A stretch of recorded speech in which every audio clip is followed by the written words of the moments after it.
Bismillahirrahmanirrahim. Assalamualaikum warahmatullahi wabarakatuh. Tabi pun sebelumnya izin memperkenalkan diri. Perkenalkan, nama saya Indah Rahayu, NPM 1953053018 dari Prodi PGSD Universitas Lampung, kelas semester 5C. Baiklah, kehadiran saya di sini saya akan memenuhi tugas mata kuliah pembelajaran PKN SD yang akan menjelaskan tentang rencana pelaksanaan pembelajaran atau RPP beserta contoh-contohnya dan penjelasannya. Selamat menyaksikan. Baiklah, yang pertama di sini saya akan menjelaskan tentang rencana pelaksanaan pembelajaran atau RPP. Nah, jadi apa sih rencana pelaksanaan pembelajaran atau RPP tersebut? Nah, rencana pelaksanaan pembelajaran atau RPP adalah rencana yang menggambarkan prosedur dan pengorganisasian pembelajaran untuk mencapai satu kompetensi dasar yang ditetapkan dalam standar isi dan dijabarkan dalam silabus. Nah, rencana-rencana tersebut yang sudah disusun dalam RPP kemudian diterapkan dalam pembelajaran. Nah, tujuannya agar apa sih? Nah, tujuannya agar pembelajaran tersebut dapat berjalan dengan lancar, efektif, dan efisien. Kemudian di dalam RPP ini terdapat komponen-komponen. Lalu apa saja sih komponen-komponen yang terdapat dalam RPP? Yang pertama ini ada identitas sekolah, yaitu nama satuan pendidikan. Yang kedua ini ada identitas mata pelajaran, atau biasanya ini disebut juga dengan tema atau subtema. Kemudian yang ketiga ada kelas dan semester. Kemudian yang keempat adalah materi atau pokok. Kemudian yang kelima ada alokasi waktu. Kemudian yang keenam ada tujuan pembelajaran, kemudian ada yang ketujuh ini ada kompetensi inti, yang kedelapan ada kompetensi dasar dan indikator, kemudian yang kesembilan ada materi pelajaran, yang kesepuluh ada metode pembelajaran, kesebelas ada media pembelajaran, kedua belas ada sumber belajar, yang ke-13 adalah langkah-langkah pembelajaran atau skenario pembelajaran, kemudian yang ke-14 atau yang terakhir ini adalah penilaian hasil belajar. Nah, kemudian di sini saya akan menjelaskan tentang prinsip-prinsip yang perlu diperhatikan dalam penyusunan rencana pelaksanaan pembelajaran. Nah, yang pertama yaitu ada perbedaan individual peserta didik, antara lain kemampuan awal, tingkat intelektual, bakat, potensi, minat, motivasi belajar, gaya belajar, kebutuhan khusus, latar belakang budaya, norma nilai, dan lingkungan peserta didik. Yang kedua yaitu ada partisipasi aktif peserta didik. Kemudian yang ketiga yaitu berpusat pada peserta didik untuk mendorong semangat belajar, motivasi, minat, kreativitas, inspirasi, inovasi, dan kemandirian. Ada pengembangan budaya membaca dan menulis yang dirancang untuk mengembangkan kegemaran membaca, pemahaman beragam bacaan, berekspresi dalam berbagai bentuk tulisan, seperti itu. Kemudian yang kelima yaitu pemberian umpan balik dan tindakan lanjut, memuat perancangan program pemberian umpan balik positif, penguatan, pengayaan, dan remedi. Dan kemudian yang terakhir yaitu penekanan pada keterkaitan dan keterpaduan antara kompetensi dasar, materi pembelajaran, kegiatan pembelajaran, indikator, pencapaian kompetensi, penilaian, dan sumber belajar. Nah, selanjutnya di sini saya akan menjelaskan tentang bagaimana sih cara kita atau bagaimana langkah-langkah kita dalam pembuatan RPP. Nah, yang pertama ini kita membuat identitas mata pelajaran. Nah, identitas mata pelajaran ini meliputi identitas sekolah, kemudian kelas berapa, semester berapa, kemudian ada tema, subtema, materi pokoknya seperti apa, kemudian ada alokasi waktu. Langkah selanjutnya yaitu setelah kita membuat identitas mata pelajaran, selanjutnya kita menuliskan kompetensi inti atau KI. Nah, kompetensi inti ini memuat 4 dimensi. Nah, yang pertama ini ada sikap spiritual, yang kedua ini ada sikap sosial, yang ketiga ini ada pengetahuan, dan yang keempat ini ada keterampilan. Nah, biasanya KI ini atau kompetensi inti ini terdiri dari KI 1, KI 2, KI 3, dan KI 4. Nah, KI 1 dan KI 2 ini merupakan aspek untuk sikap. Kemudian KI 3 termasuk aspek kognitif atau pengetahuan, dan KI 4 itu untuk aspek keterampilan atau psikomotor. Selanjutnya, setelah menuliskan kompetensi inti atau KI, selanjutnya adalah menuliskan kompetensi dasar. Nah, kompetensi dasar ini apa sih? Kompetensi dasar adalah sejumlah kemampuan yang harus dikuasai peserta didik. Nah, setelah menuliskan kompetensi dasarnya, kemudian kita lanjut untuk menuliskan indikator. Nah, untuk menuliskan indikator, ini kita harus memperhatikan taksonomi Bloom. Nah, taksonomi Bloom ini terdiri dari ranah kognitif, afektif, dan psikomotor. Ranah kognitif ini terdiri dari C1 sampai C6, afektif terdiri dari A1 sampai A5, dan psikomotor terdiri dari P1 sampai P5.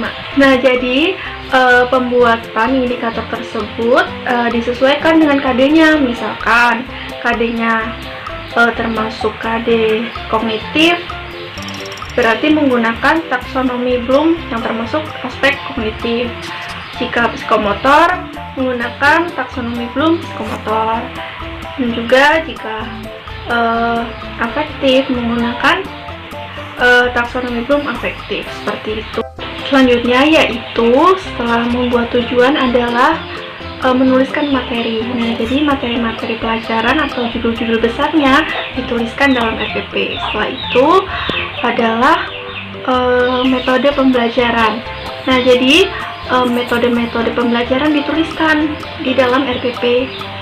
Seperti metode pembelajaran apa sih yang akan digunakan? Nah, metode-metode pembelajaran tersebut kita tuliskan dalam RPP.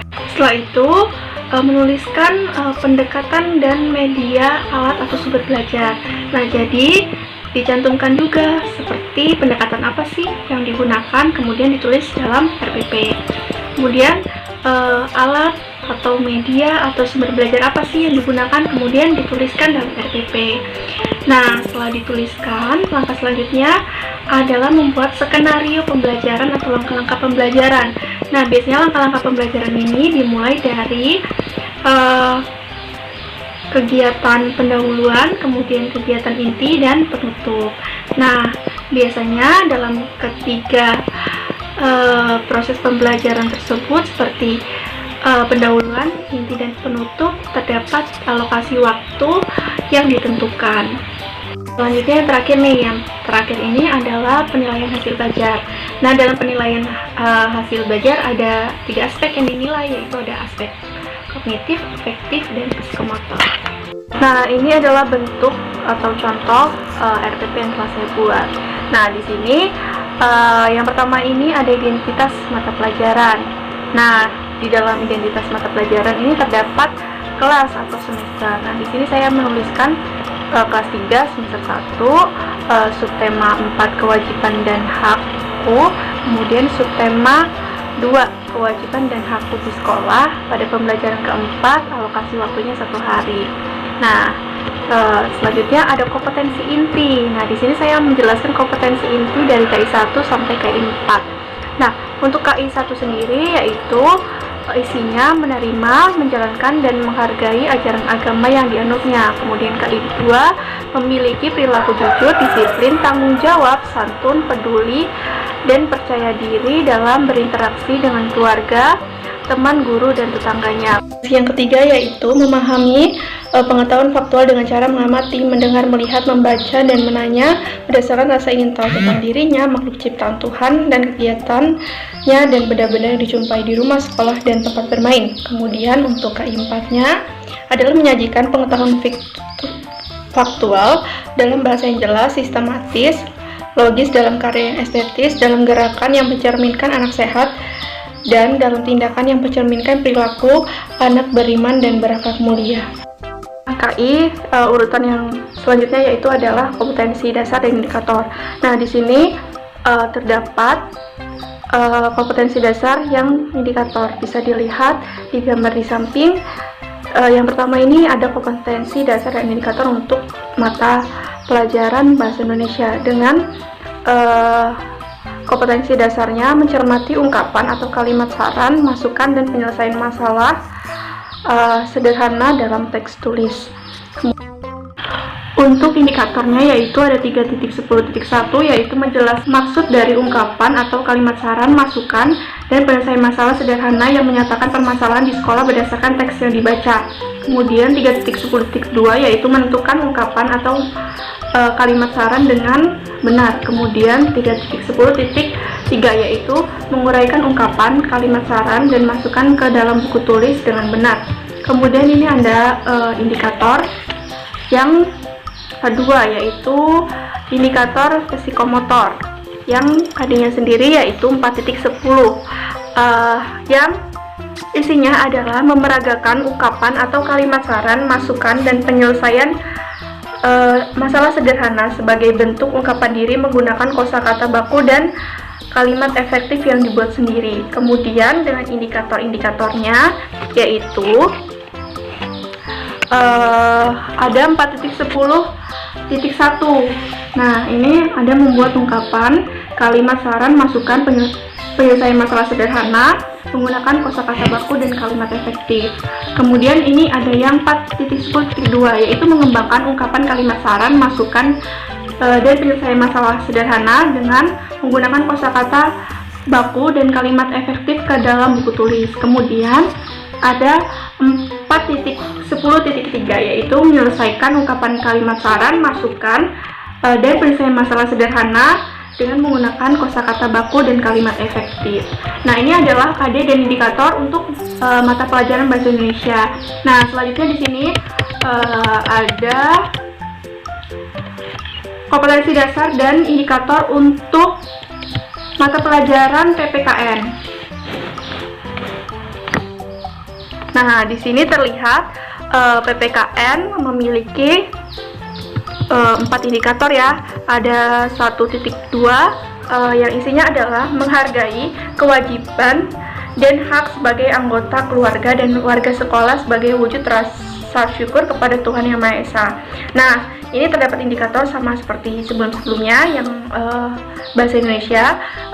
Dengan indikator ini ada 1.2.1 yaitu menganut sikap menghargai kewajiban dan hak sebagai anggota keluarga dan warga sekolah sebagai wujud rasa syukur kepada Tuhan Yang Maha Esa. Kemudian ada 1.2.2 yaitu mendukung sikap menghargai kewajiban dan hak sebagai anggota keluarga dan warga sekolah sebagai wujud rasa syukur kepada Tuhan Yang Maha Esa. Kemudian ada 2.3. Nah, ini ada menunjukkan sikap menghargai kewajiban dan hak sebagai anggota keluarga dan warga sekolah sebagai wujud rasa syukur kepada Tuhan Yang Maha Esa. Nah, selanjutnya ada 2.2. Nah, ini termasuk aspek sikap ya, 2.1 dan 2. Nah, di sini ada indikatornya yaitu melaksanakan kewajiban dan hak sebagai anggota keluarga dan warga sekolah. Nah, dengan indikator sama seperti sebelumnya ada 3 indikator. Yang pertama ada 2.1 yaitu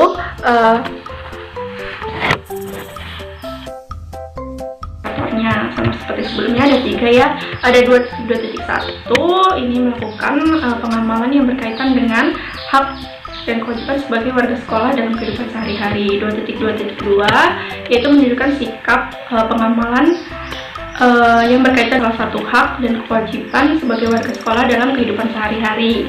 Kemudian ada 2.2.3 yaitu mempertahankan sikap pengamalan yang berkaitan dengan hak dan kewajiban sebagai warga sekolah dalam kehidupan sehari-hari.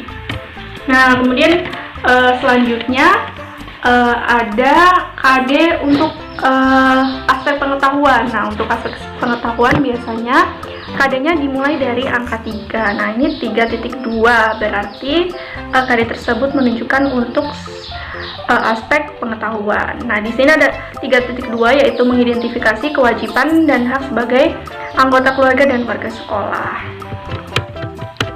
Nah, indikatornya ini menggunakan taksonomi Bloom sama seperti sebelumnya, ada 3 indikator yaitu 3.2.1 yang isinya adalah menyebutkan kewajiban dan hak sebagai warga sekolah dalam kehidupan sehari-hari. Kemudian yang kedua adalah menguraikan kewajiban dan hak sebagai warga sekolah dalam kehidupan sehari-hari. Yang ketiga adalah memperagakan kewajiban dan hak sebagai warga sekolah dalam kehidupan sehari-hari. Nah, selanjutnya ada KD untuk psikomotor. Nah, psikomotor ini biasanya diawali dengan angka 4. Nah, di sini ada 4.2 yang isinya yaitu menyajikan hasil identifikasi kewajiban dan hak sebagai anggota keluarga dan warga sekolah. Nah, untuk indikatornya sama seperti sebelumnya menggunakan taksonomi Bloom dalam ranah yang psikomotor. Nah, di sini ada 3 yaitu 4.2.1 yaitu membedakan antara hak dan kewajiban. Kemudian yang kedua yaitu menerapkan pengamalan yang berkaitan dengan hak dan kewajiban sebagai warga sekolah dalam kehidupan sehari-hari. Kemudian ada 4.2.3 ada mempraktikkan pengamalan hak dan kewajiban sebagai warga sekolah dalam kehidupan sehari-hari. Nah, kemudian ada satu mata pelajaran lagi yaitu matematika. Nah, matematika ini terdiri dari kompetensi dasarnya ada kognitif dan psikomotor. Nah, untuk kognitifnya ada 3.3 itu menyatakan suatu bilangan sebagai jumlah selisih hasil kali atau bagi 2 bilangan cacah. Nah, kemudian ada indikatornya. Nah, indikatornya ini menggunakan taksonomi Bloom. Ada 3.3.1 yaitu menjelaskan pengertian dari bilangan cacah. Kemudian ada 3.3.2 yaitu menentukan 2 bilangan cacah yang selisihnya diketahui. Kemudian ada 3.3.3 kemudian memecahkan hasil kali 2 bilangan cacah. Nah, kemudian ada kompetensi dasar nih untuk psikomotor. Nah, ini terlihat bahwa adanya 4 berarti psikomotor, yaitu 4.3 yaitu menilai apakah suatu bilangan dapat dinyatakan sebagai jumlah selisih hasil kali atau hasil bagi 2 bilangan cacah. Nah, di sini juga terdapat indikator-indikator sama seperti sebelumnya, yaitu menggunakan taksonomi Bloom. Nah, untuk ranah psikomotor, yaitu memakai taksonomi Bloom dalam ranah psikomotornya. Nah, biasanya kalau psikomotor ini menggunakan P1 sampai P5. Nah, ini ada indikator yang telah saya buat yaitu 4.3.1 yaitu mengerjakan hasil bagi 2 bilangan cacah. Kemudian 4.3.2 yaitu mengembangkan hasil bagi bilangan cacah ke dalam buku tulis. Kemudian 4.3.3 membuat pengurangan 2 bilangan cacah yang hasilnya ditentukan sendiri. Selanjutnya, setelah kita sudah membuat kompetensi dasar dan indikator, sudah menuliskannya, langkah selanjutnya yaitu merumuskan tujuan. Nah, bagaimana sih cara merumuskan tujuan? Nah, tujuan ini kita rumuskan dari indikator. Misalkan indikatornya menjelaskan tentang kalimat saran, maka tujuannya pun mampu menjelaskan kalimat saran. Nah, bisa kita lihat contoh tujuan yang telah saya buat. Nah, ini yang nomor 1 ini memuat indikator yang pertama untuk KD Bahasa Indonesia, yaitu dengan membaca teks peserta didik mampu menjelaskan maksud ungkapan atau kalimat saran, masukan, dan penyelesaian masalah sederhana yang menyatakan permasalahan di sekolah dengan tepat. Nah, untuk pembuatan tujuan itu harus memuat rumus ABCD. Nah, untuk A sendiri yaitu audience, B itu behavior, C itu condition, dan yang D itu adalah degree. Seperti itu. Nah, ini saya terdapat ada 24 tujuan yang telah saya buat sesuai dengan indikator yang telah saya buat. Nah, kemudian ada materi pelajaran. Nah, di sini kita tuliskan materi apa sih yang kita jadikan topik utama dalam pembelajaran. Nah, di sini saya untuk bahasa Indonesianya menjelaskan tentang kalimat saran, masukan, dan pengolahan masalah sederhana. Yang kedua yaitu hak dan kewajiban di sekolah untuk PPKM. Yang ketiga yaitu hasil kali dan hasil bagi 2 bilangan cacah. Nah, ini untuk matematika. Nah, metode pembelajaran. Nah, di sini kita tuliskan metode apa sih yang akan kita gunakan ketika kita mengajar. Nah, di sini saya menggunakan metode permainan, simulasi, diskusi, tanya jawab, penugasan, dan ceramah. Untuk pendekatannya dituliskan juga, yaitu saya menggunakan pendekatan saintifik. Nah, Nah, setelah menuliskan pendekatan pembelajaran, selanjutnya menuliskan media, alat, dan sumber belajar. Nah, di sini kita tuliskan media, alat, atau sumber belajar apa saja yang kita gunakan dalam proses pembelajaran. Nah, dalam RPP saya menggunakan buku panduan guru, tema kewajiban dan hakku kelas 3, kemudian ada buku siswa, foto atau gambar, beberapa potret lingkungan sekolah, dan buku teks. Nah, langkah yang selanjutnya yaitu kegiatan pembelajaran, yaitu langkah-langkah pembelajaran. Nah, di sini langkah-langkahnya yaitu ada langkah pendahuluan, inti, dan penutup.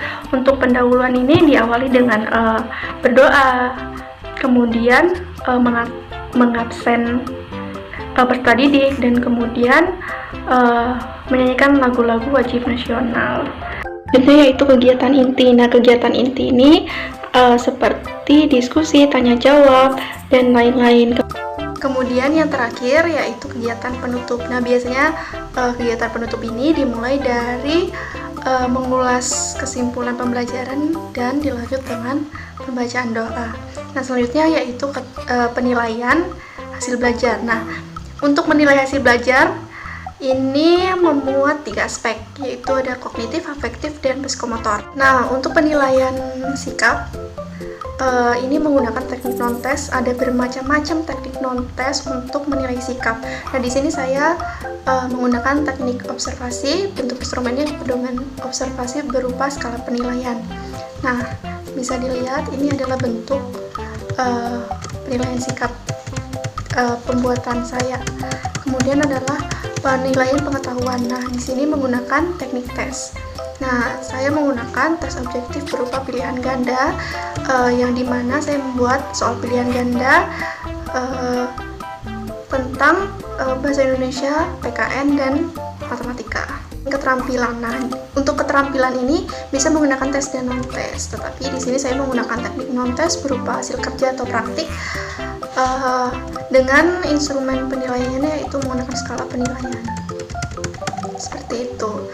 Sekian materi yang dapat saya sampaikan. Kurang lebihnya saya mohon maaf, dan kepada Allah saya mohon ampun. Saya akhiri. Wassalamualaikum warahmatullahi wabarakatuh.